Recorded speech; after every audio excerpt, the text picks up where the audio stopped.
as read together with sections 3 and 5 of the Public Appointments Parliamentary Approval Act 2011, he nominates various persons for appointment to the aforementioned offices. For clarity, Article 152(2) of the Constitution states, and I quote, "The President shall nominate and with approval of the National Assembly appoint Cabinet Secretaries." The names of persons submitted to this House for approval for appointment as Cabinet Secretaries are as follows. Honorable Professor Kithure Kindiki, EGH, Cabinet Secretary, Ministry of Interior and National Administration.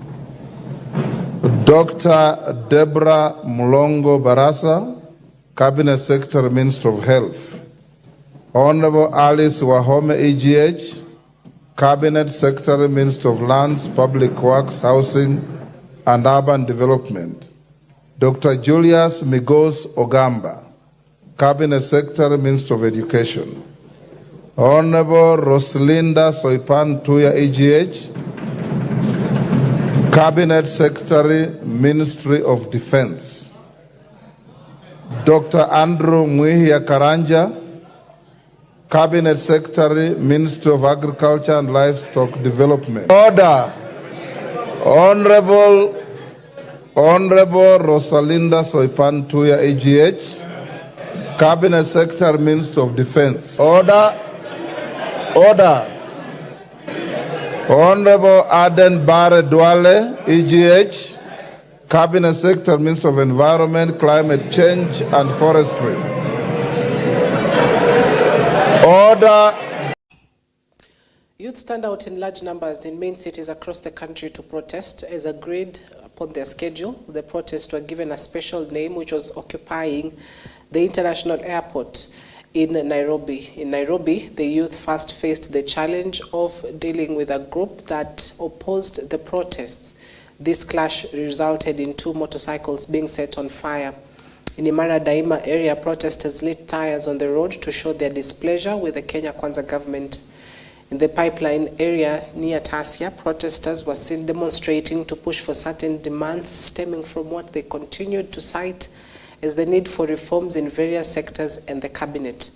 Protesters clashed with police officers in an attempt to disperse them to prevent them from marching to the airport.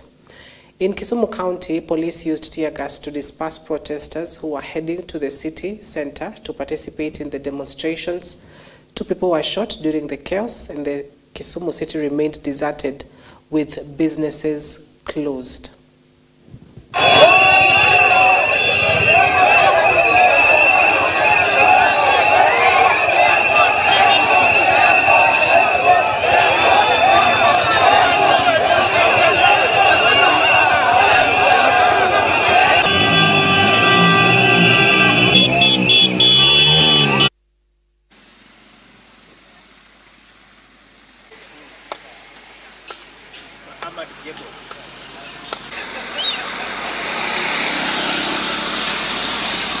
Siku ya leo ilikuwa siku ya maandamano venye ilipangwa, ilhali sisi kama wajamii wa Kisumu biashara yetu haiko sawa.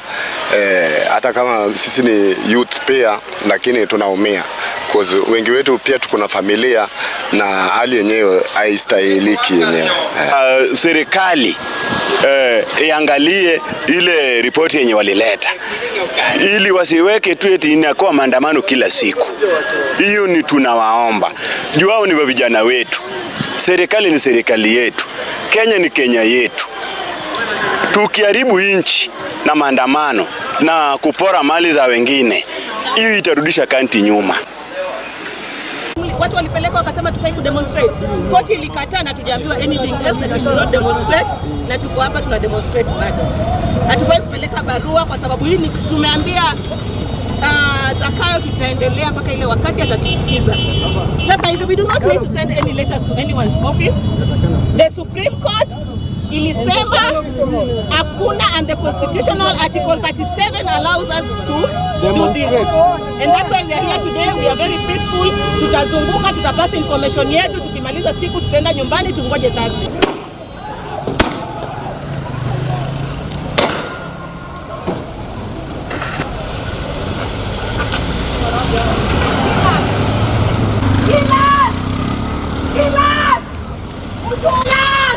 is the only thing you know how to do. Kill us. Mkuja mtuue. Kill us now. The more you kill us, the more the anger we get. The more you kill us, the more angry we get. It is so sad. Kuna mama ambaye anauza vitu hapa na ni hawa watu wako physically impaired. Mtu ambaye hawezi kuongea. Tear gas ilipasukia, ile canister tear gas ilipasuka kwa kichwa chake. It is so sad. Hata niliona mwanahabari mmoja tear gas karibu imlipukia kwenye kifua. I mean, this is not acceptable. Demonstrators were peaceful and I didn't see any reason for the police to use excessive force. That is something we want to condemn and we do not accept that. Police wametumia nguvu kupita kiasi. It is not the first day. We have seen it. Police have killed our youths, our fellow youths, and the government is quiet about it. Tuko na watu kadhaa ambao wamekufa since maandamano yanze. Hakuna mtu amechukuliwa hatua.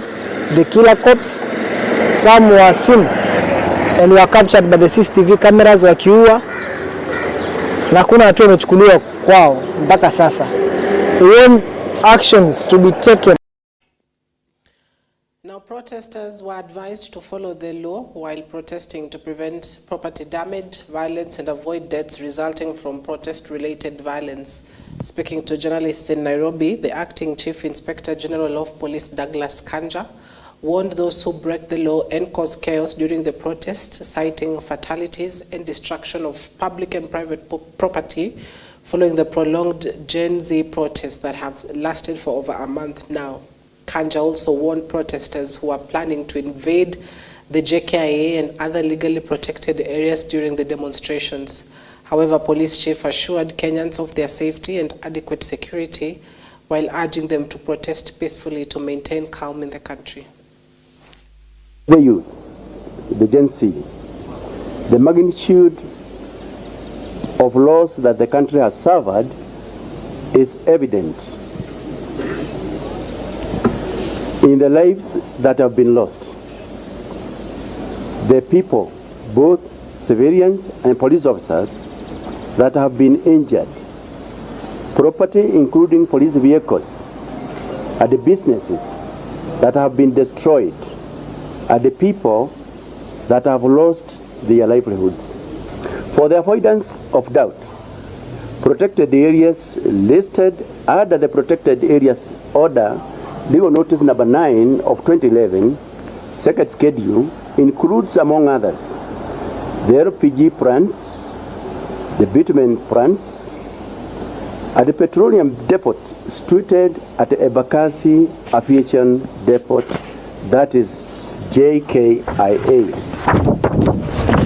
Further, all unauthorized persons are hereby warned not to trespass protected area. Ile mambo ambayo inaendelea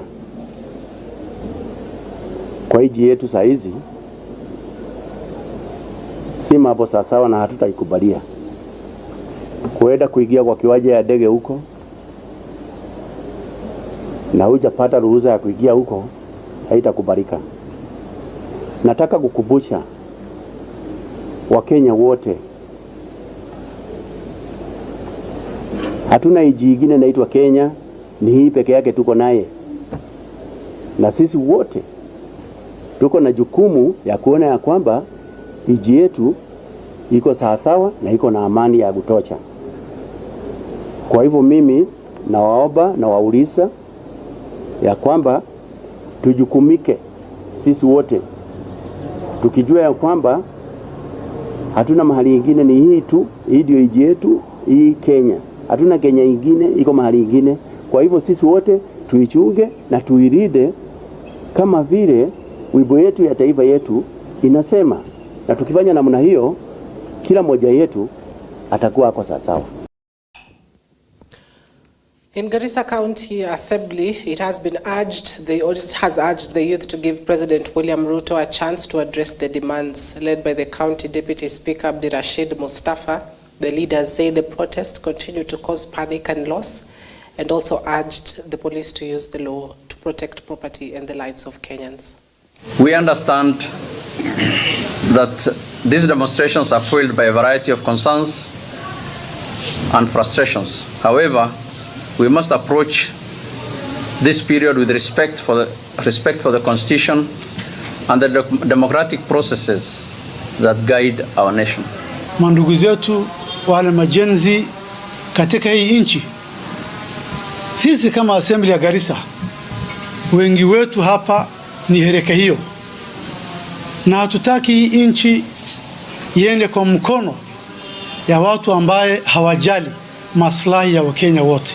Therefore, I urge the Gen-Zs of this country, this great country of Kenya, that we should understand that this country needs more than our personal or individual efforts. Therefore, we should make sure that this country is beyond our differences, and we should give the president space to work so that we move forward as a country.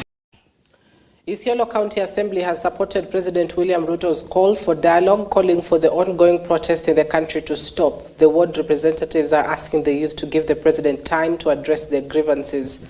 Speaker of the Assembly, Mohamed Koto, said that hooligans have infiltrated the protest and are causing property damage.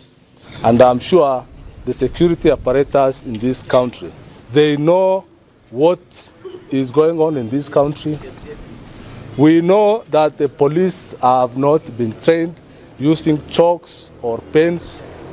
There is a reason why police officers are hired in this country. It is to protect the sovereignty of this country internally. And I'm sure they know where certain right ends and certain right begins. So we urge them to be real commanders and protect this country from going into anarchy. Today, I address you at a pivotal moment in our nation's history. Our president has recently delivered a profound speech urging an end to the protest led by our youth, particularly Generation Z. This call resonates deeply with us, reminding us of our collective responsibility to foster a peaceful and progressive society. The recent wave of protest has brought to light the genuine grievances and aspirations of our young people. Generation Z has expressed concerns that cannot and should not be ignored. Unemployment, the quality of education, social inequality, and the desire for a more inclusive political process. These protests are a manifestations of their frustrations, but also a testament to their passion for a better Kenya. Our president has called for an end to the protests and the commencement of meaningful dialogue. As the Speaker of the County Assembly, I wholeheartedly support this call. It is time for us to shift from confrontation to collaboration approach. It is time to transform the energy of the streets into the power of constructive discourse and action. To the youth of our county and our nation, I say this: your voices have been heard. Your demands for change are valid and crucial. We need your input, your ideas, your vision to create a Kenya that meets your expectation and fulfills your dreams. But to achieve this, we must come together in dialogue. Well, a post-mortem report on the bodies of two young men aged 23 and 30 who died after being shot by police during last Tuesday's protest in Kibwezi, Makueni town has been released by pathologist Grace Midigo. The report showed that the two died due to excessive bleeding from gunshot wounds.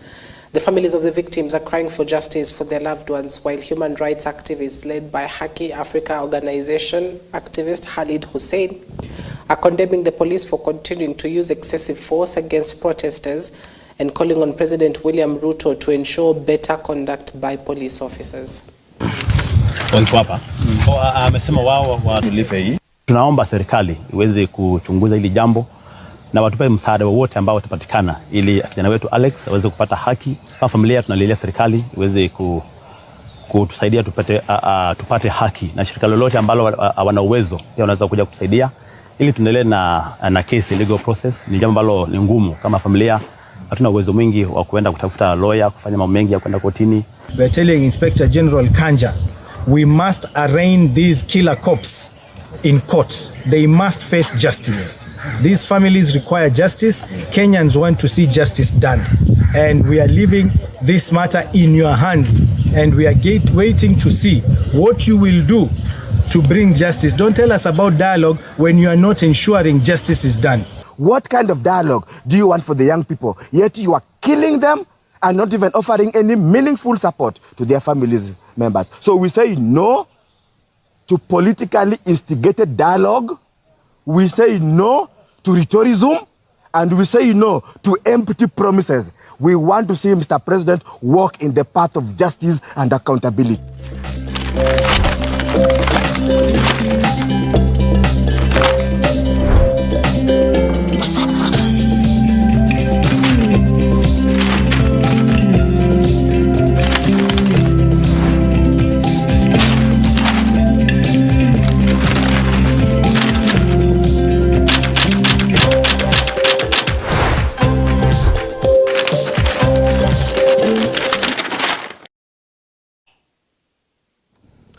All right, to the newspapers, let's take a look at what is making headlines. We'll kick it off with the Standard newspaper this morning that speaks of ghost town as Ruto cabinet secretaries intrigues deepen. Ghost town as Ruto CS's intrigues deepen. Twists and turns. The military stepped in to stop protests from marching to the Jomo Kenyatta International Airport as Nairobi and Migori bore the brunt of yesterday's protests by Gen Z. In Parliament, however, the list of cabinet secretaries to be vetted was tabled with shocking changes and an omission. That is a story that is on page 4, 6, 7, 8, 9 of the Standard newspaper this morning. Now, that picture on top of your page shows protesters who are marching along Moi Avenue in Nairobi, as well as KDF soldiers who are patrolling Pipeline Estate in Nairobi to help in quelling the riots. Now, largely when the protests began on Tuesday, or at least Monday, it was all about occupying major roads in the country, roads that were linked directly or indirectly to the Jomo Kenyatta International Airport. This included Mombasa Road, the Expressway, the Airport Road, as well as Outer Ring Road. But the question on whether they succeeded is a different one, because police, have a presence of police along those lines, especially, at Taj Mall roundabout, where we saw KDF officers who are very much in sight, and also largely Mombasa Road was also steered clear. Now, President William Ruto has dropped controversial Cabinet Secretary Aden Duale from the Ministry of Defense, has redirected him to the Ministry of Forestry and Climate Change, as Soipan Tuya now heads over to the Ministry of Defense in a communication that caught many legislators by surprise. The president reassigned him to that ministry. Now, Soipan Tuya will now be vetted for the defense docket. Interestingly, in his memorandum read out by National Assembly Speaker Moses Wetangula, Ruto only forwarded a list of 10 names to the House, leaving out the nominee for the position of Attorney General Rebecca Miano. This is despite the president having nominated 11 members, 10 CSs, and 1 Attorney General. Ruto's decision to leave Miano's name from the vetting list has raised questions. And Miano is a corporate lawyer and was nominated following the axing of Justin Muturi. 7 individuals have gone to court to challenge his sacking. So that was the surprise move, where Tuya and Duale were sort of exchanged in the ministries that they were nominated to. Also, 1 shot dead, scores injured as police break up demonstrations. 1 shot dead, scores injured as police break up demonstrations. Police in several parts of the country engaged protesters in running battles. Most businesses remained closed for the better part of the day. Also, tight security at JKIA as military called in. Security agencies heightened surveillance at the JKIA after protesters threatened to occupy the critical facility. The airport, normally bustling with activity, was relatively calm with reduced traffic. A security cordon was thrown around the airport where checkpoints were increased for screening passengers. Acting IG Douglas Kanja issued a warning reminding the public that JKI is a protected area and anyone who dares to trespass will be dealt with in accordance to the law. Now also on the Standard top page, acid test for Raila in ODM over goodies. Opposition leader is facing a serious rebellion both in his party and coalition since the president invited leaders for government talks. He has tried to disassociate himself to no success. Now, our word still has it that the opposition has been given about 4 chances to the cabinet secretary position, including the very much powerful docket of the National Treasury and Planning, and the war in ODM, Raila's moment of truth amid a Tower of Babel. Now, some of the leaders within ODM who voiced their views include James Orengo, who's the Siaya County Governor, who says taking the CS position in the name of ODM betrays the principle of the Constitution and the progressive movement which party represented is absolute treasury.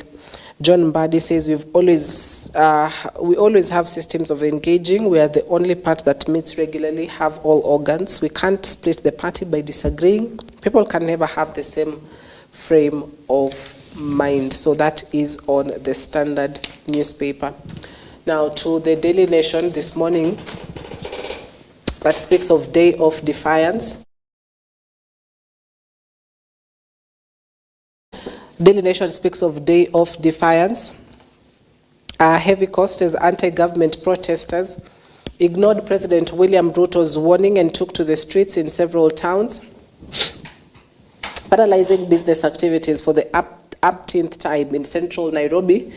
Pro-government supporters who seemed to have the express backing of the police kept the youth demonstrations at bay. That is a story that is on page 327 of this Daily Nation this morning. That also speaks of tight security cordon thrown at the Jomo Kenyatta International Airport. So, a day of defiance as youths from various parts of the country took to the streets, and that is a story that you can find from page 2 all the way to page 7, where page 2 speaks of prostate goons terrorize city residents as protesters defy president's warning.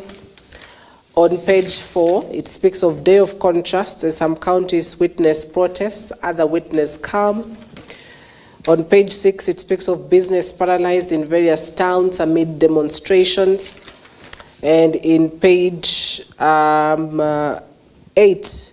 well, that is not on demonstrations, but yeah, all the way to 7, it speaks of demonstrations and the pictures of just the various situations across the country of the youth protests which have been called by the Gen Zs. That is the headline on the Daily Nation. Also on the Daily Nation this morning, it speaks of question as Duale, Soipan swap places in a new cabinet list. Questions as Duale, Soipan swap places in new cabinet list. As I mentioned earlier, there was a swap. Aiden Duale to the Ministry of Forestry, Soipan Tuya to the Ministry of Defense. She becomes just the 3rd woman to hold this particular docket since the promulgation of the 2010 Constitution. It was previously held by Monica Juma as well. Now to the top page as well. Kamala Harris makes presidential campaign debut. U.S. Vice President Kamala Harris has become the ruling party's presumed nominee after President Joe Biden withdrew from his re-election campaign on Sunday. It is a catch-up test for Kamala Harris, who's way behind Donald Trump, who of course began his campaigns a little bit earlier. So that is something that will be interesting to watch ahead of the November elections in the United States. So those are your headlines on the Daily Nation and the Standard newspaper this morning.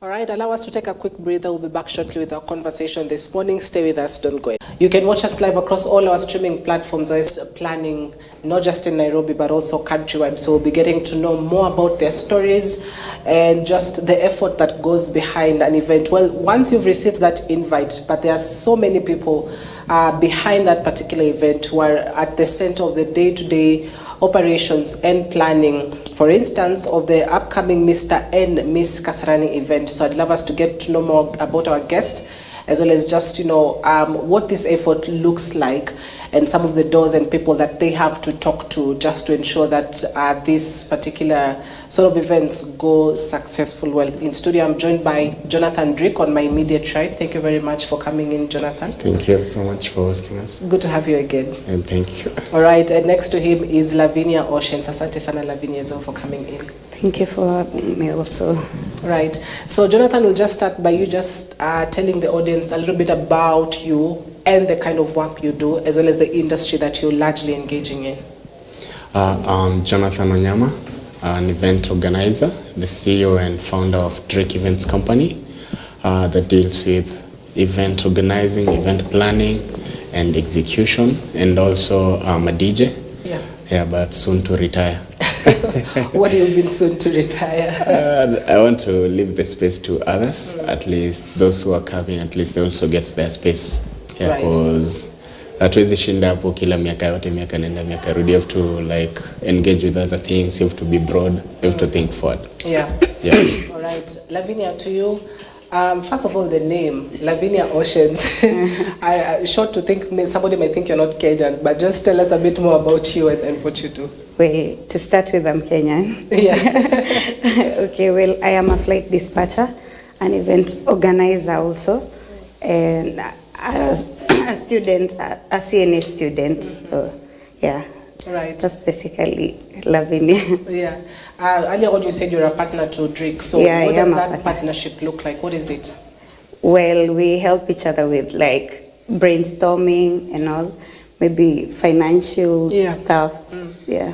Right. Mm-hmm. Now let's speak about this particular industry that both of you are actively in, and that is the on the modeling industry. Jonathan, we've had the opportunity to interact with you before, of course, with models that you've managed to coordinate in different events. This upcoming event is not the first event that you're at the center of planning and organizing. Yeah. Perhaps you can give us a bit of history about where this particular passion started up to this point where you are now. This particular passion started when I was a DJ back then, in 2018, 2019. Yeah. That's when I saw while I was working, nilikuwa najaza your place and all that. So someone came to me and told me, Drake, you're filling up this place. Like, imagine your time kujaza club ilikuwa tricky sana, but unapata mimi nilikuwa najaza club. So sasa kuja na idea kaniambia, mbona usianze kufanya vitu unalipisha watu, cause at the end of the day ukifanyia mtu unamjazia na make the sales and everything, but he'll still pay you peanuts. Cause back then DJing wasn't well paying. So at least him upgrade kidogo. So that's when I got the idea. I synced it in na nikaanza kufanya events. Then for the modeling, I saw in Kasarani, basically where I reside, niliona many talents are going into West. Nikaona what can I do to at least bring all these talents together. Na hapo ndo nikaona at least event ya modeling ina bring out all. It's an all-inclusive talent show. So nikakuwa like kufanya modeling, msanii anaweza kuja afanye performance yake hapo. Dance crew anaweza kuja ifanye dance moves zao hapo. Poet, nani anaweza kama kwe infused in. Yeah, so that's when I saw let me do something and to bring out the youth in Kasarani together, at least to achieve something. And it started, we did our first edition in 2019. It wasn't that well, ilikuwa embraced vile, because we had an audience of 50 people. Yeah, but sikuvunja moyo, nilijikaza lazima. So nikasema let me push on until to date, at least squeezy kuna hizo matunda zimeanza kuzaliwa. Right. So if the math is correct, that's about 5 years. Yeah, 5 years back. So what are some of those events that you've been at the center of planning, if you're able to mention them by name? Okay, we've done pool parties. We've done modeling events, Mr. and Miss Kasarani. We've done charity events. We've also engaged in community works, tree planting, community cleanups. Then recently we gave birth to our new Mr. and Miss Ruiru. Yeah, which was born in April. Tuliamua like, let's now engage other constituency. Let's grow people from all over. Because unapata there's so many talents out here, but wale watu wako bring out ndo hakuna. Yeah, that's why I decided to at least start going elsewhere, other constituency, and doing things. Right. Yeah. Lavinia, to you, where did you start this particular passion, putting in mind that you also have a different job that you do, but where did it all start, and so far how has the progress been like for you? Well, personally, when I started, I was more into like decors and all, doing the birthday parties. I was not really majoring into like modeling and the big grand events. I used to do like personalized clients, So that's until when I started working with Drake, and I was like, oh, this is also interesting. And from that, I grew a passion in also these events, these other events on the other side, you know. Right. Yeah. If you're able to pinpoint a timeline, are you able to tell us what year it is, and just what year I started? Yes. The events, like me as Lavinia, or now as Lavinia. When we start, maybe back in 2020, around 2020. Yeah. Right. And what did you think about that now transition from just doing decors for birthday parties to now doing these big events that are involving, pigeons for constituencies? How was that shift like for you? It was, okay, at first it was kind of challenging because, meeting with these prominent people and all, it was a bit challenging because you have to have the right words to know what to tell them, for them to even, invest, just give you the investment in that event, give you support and all. You have to have the right words, and it was a bit challenging because I was not used to such kind of, meetings and all, so. All right. So Jonathan, over to you now. You've got an upcoming event. Obviously, you've done Mr. and Miss Kasarani before. You've also said you've done the Mr. and Miss Ruiru. And at the center of it, you're also, for lack of a better word, I'd say a talent manager, because you are at the center of organizing and helping these particular young talents to rise. How of a challenge is that? Because you're dealing with people who are from various backgrounds. They want to come in, they want to be part of this organization. It is one thing to just deal with an event, but also dealing with people themselves. How is that? It's challenging a bit.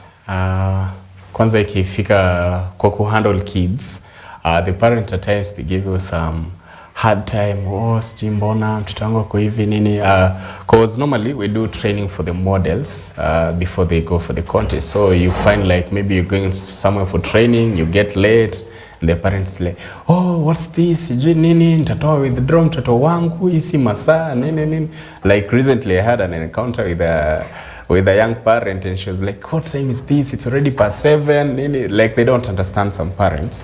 And also the community within, not everyone has really embraced the modeling thing, because at times you get people see you doing the trainings, because at times you even go to the road, we do it on the road, so people are like, hey, nile watu wanavanga uchi. Like, some people have this mentality modeling sijui ni kuvaa vibaya and all that, you see, depending on their wears. They don't understand that this fashion you showcase anything, you see.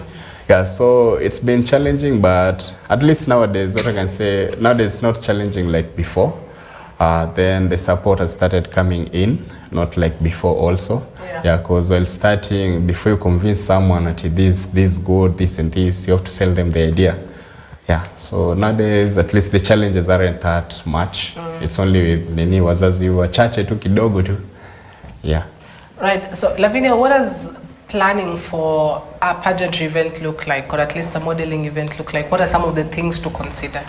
Some of the things to consider when planning, yes, really. For a modeling event. Well, first you have to have a venue, and you have to have, okay, as for me, that's what, and since we started working with Drake, that's what he's shown me, you know. Like, you have to have a nice venue. You have to have at least a few sponsors, because, you cannot really have, it takes a lot of, it consumes a lot of money. So you have to look for sponsors. You have to like look for people who are going to like at least give you, you know, there has to be a prize that you give the winner and all. You have to have like sachets and all that. You have to have the stage. So it's kind of a lot for a person to like handle it on your own. Again, you also have to have models. That's something else you need to know. Like, you might plan the event and you don't have models. So you have to have a trainer. Like if you want, you know, your models to be at least, because some of these models they don't have an experience in modeling. So you have to start with them from scratch. So you have to get them a trainer. You have to have a nice venue. You have to have at least guest speakers and all. So yeah. Right, and I'm assuming the biggest, you know, out of the things that you've mentioned that are needed, perhaps the biggest challenging one is on the sponsors. Yeah, true. Because you might have models, you might have venue, but you do not have the money for any of this. Actually, every of that thing needs or requires money. Yeah.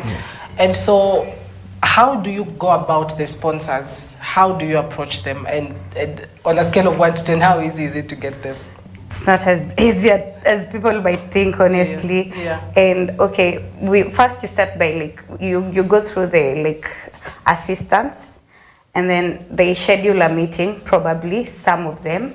Then you go, you handle them, your projects, what it entails, what you need, and how you would like them to like chip in for the events. So yeah. If you have a nice proposal and if you manage to like convince them, they're going to sponsor you. So yeah.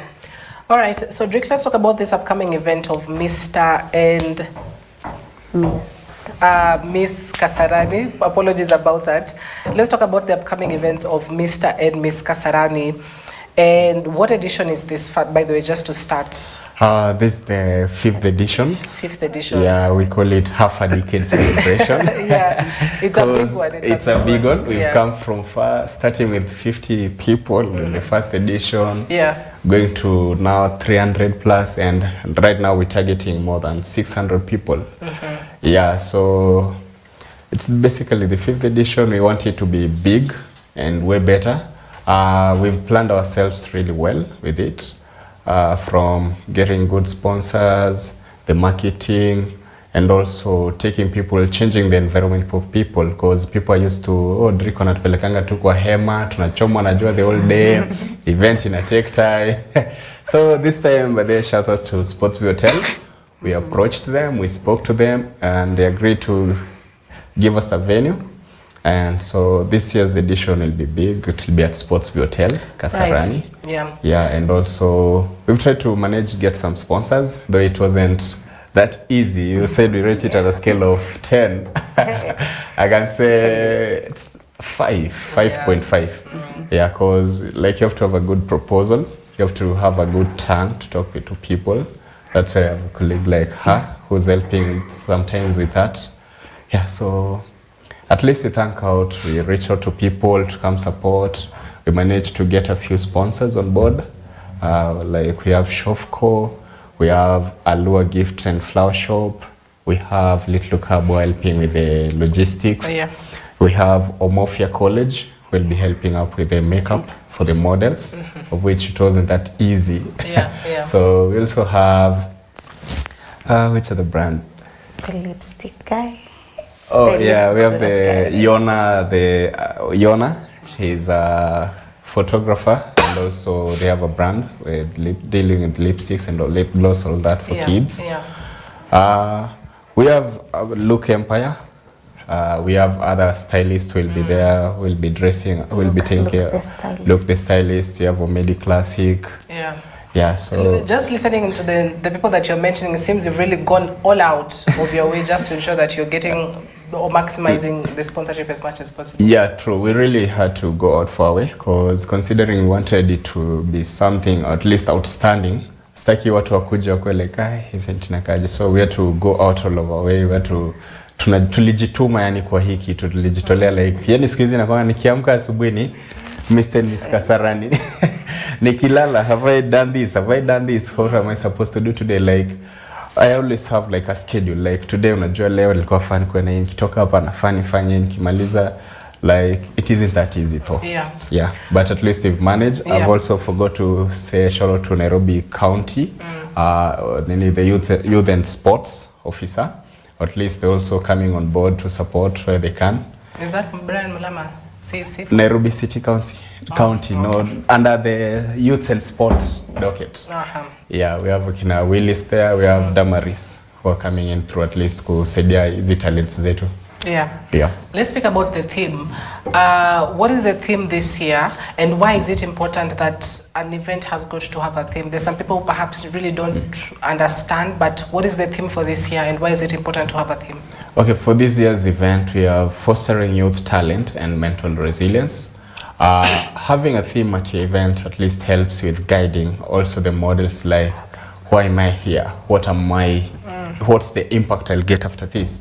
So basically on our theme, fostering youth talent and mental resilience, we've been like, we came about it through We Nurture Talent, right?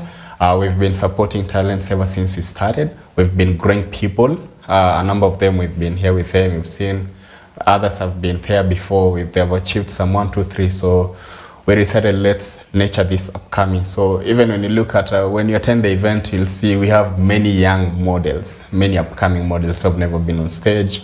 Then about the mental resilience, you know, every year around June, July, it's all about mental health. So we had to include it because many youths are battling mental health. If you look at what's going on in the country right now, the protests and all that, many people are down.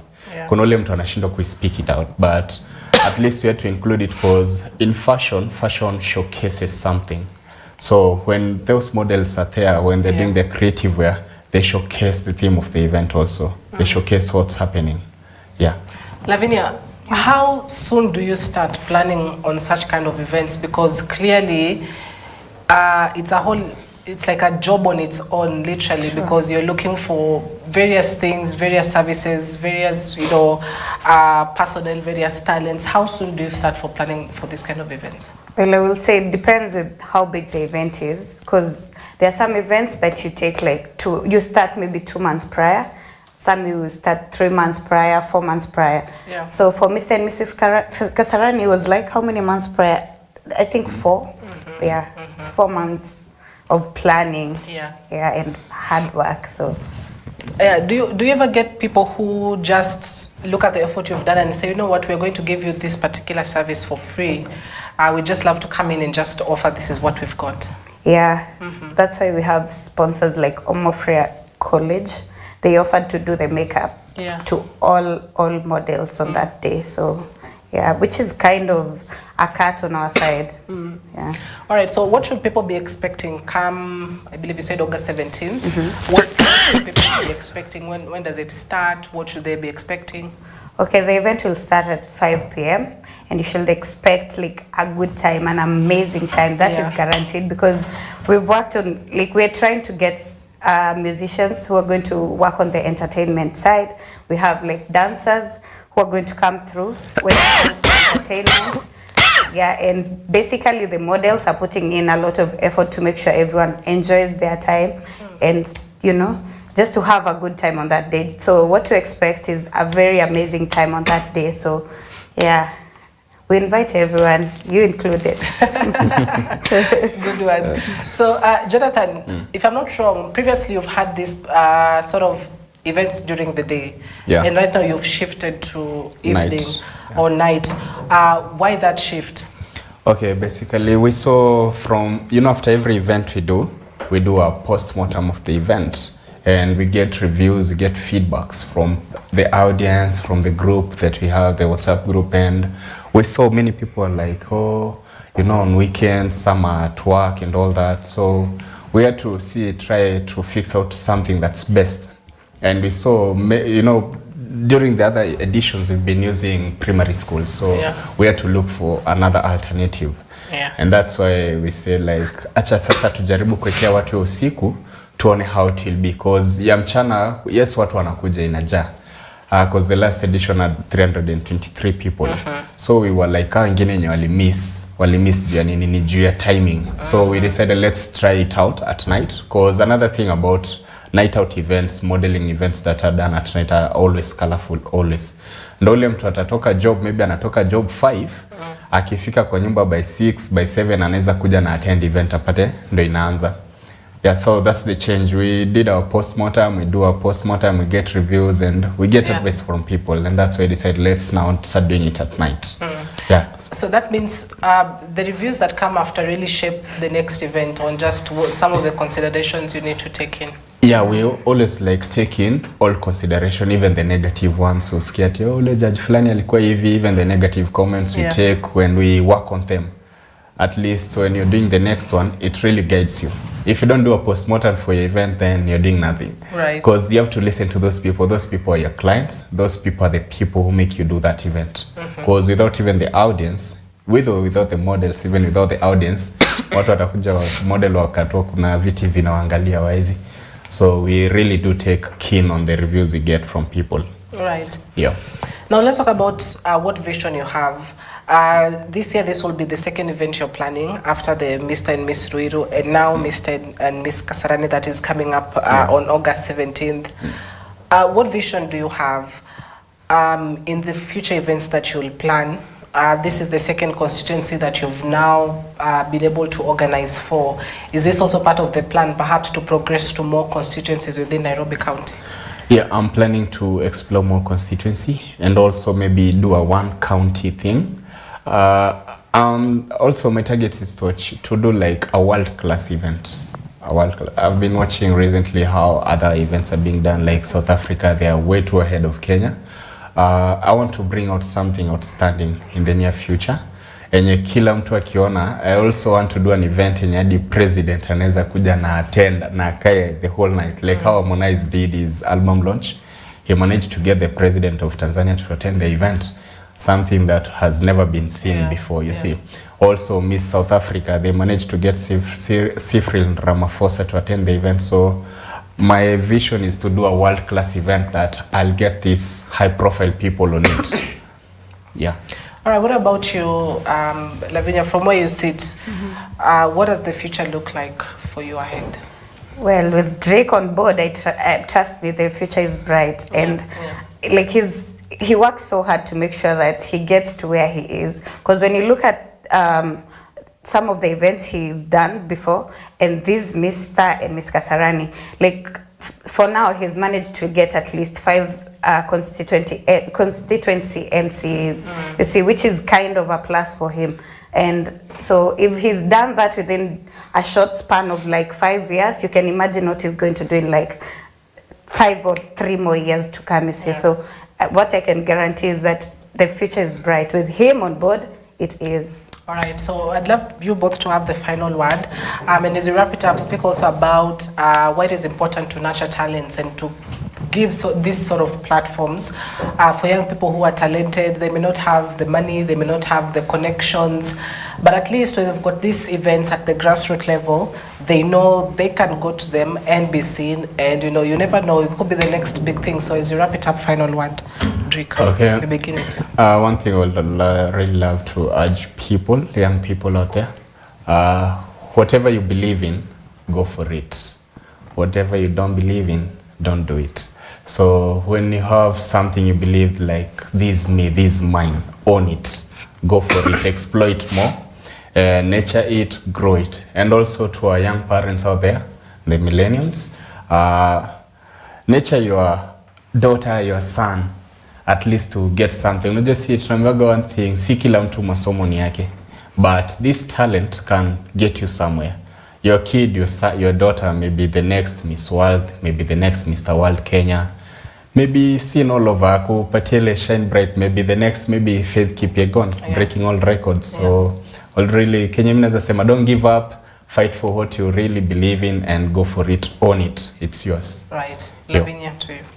For me, I would just like to say, mine is to the parents out there, just please be supportive. Because when you look at some of these models, they face a challenge of non-supportive parents, you know. So for the parents out there, just be supportive, you know, because you never know. Maybe it's your child's dream to do modeling. Do not like force them or push them into something they don't like. When your child tells you something, I want to major in this, modeling and all sports or whatever it is, based on your child's liking, please support your child. All right. Yeah. So, and lastly, we also have a press conference this coming Saturday, at Sportsview. So, yeah. All right. So, Drake, the dates, the location for Mr. and Ms. Kasarani as we close it. It will be at Sportsview Hotel Kasarani off Isipe Road. The time will be from 7 p.m. You can get your tickets from Little Cab or dial *826*38#. The tickets are so cheap. The kids, it's 100 bob. For adults, it's 300 shillings. Group of 5, it's 1,200. For the VIPs and VVIPs, it's 1,000 and 2,000. Yeah, also a big shout out to our sponsors again. Thank you for coming on board. Thank you for supporting us. Shovco, Alua, Omofia, Little Cab, Look Empire, Look the Stylist, Omedi, and Nairobi City County. Yeah, and also our media partners. Thank you so much. All right, asante sana, Jonathan Drake, as well as Lavinia Oceans. Thank you for coming in this morning. I wish you the very best for this upcoming event. I know that it will be a success, and be sure that you'll see my face somewhere there. Of course, yeah.